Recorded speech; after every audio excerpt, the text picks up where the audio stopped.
திருச்சிற்றம்பலம். அருள் தரும் சிவகாமி அம்மை உடனுரை அருள்மிகு கைலாயநாத பெருமான் திருவடிகள் போற்றி போற்றி. எம்பிரான் பரஞ்சோதி முனிவர் திருவடிகள் போற்றி போற்றி.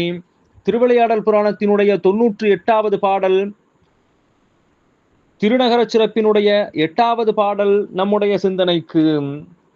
ஒல்ஒளி கதிர் சாலிகள் புறம்தழி ஓங்க, மெல்லிலை பசுங்கொடியினால் வீக்குருபூகம், அல் எனும் களத்து அண்ணல்தம் அணிவிழா தருப்பை புல்லொடும் பிணிப்பு உண்ட பொன் கொடிமரம் போலும்.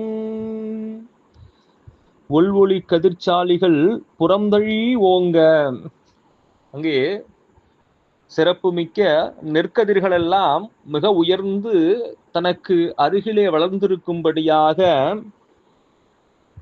மெல்லிலை பசுங்கொடியினால் வீக்குரு பூகம், இங்கே பாக்கு மரம் வெற்றிலை கொடியினால் சூழப்பட்டு அருகிலே நெற்கதிர்கள் எல்லாம் நிறைந்து தனக்கு தன்னுடைய உயரத்திற்கு நிகராக நெற்கதிர்கள் வளர்ந்திருக்கும்படியாக இருக்க, அது பார்ப்பதற்கு எவ்வாறு இருக்கின்றது என்று சொன்னால், அல்லெனும் களத்து அண்ணல்தன் அணிவிழா, அங்கே இருள் போன்ற கண்டத்தை உடைய நீலகண்டத்தை உடைய சிவபெருமானுடைய சிறப்புமிக்க திருவிழா பிரம்மோற்சவ திருவிழாவிலே தருப்பை புல்லோடும் பிணிப்புண்ட பொன் கொடிமரம் போலும், அங்கே பொன்னாலாகிய கொடிமரத்திலே தருப்பையினாலாகிய கயிறை கட்டி கொடியேற்றம் நிகழ்ந்திருக்கும்.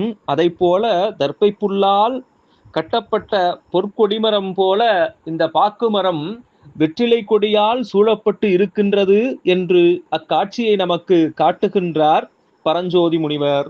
திருச்சிற்றம்பலம்.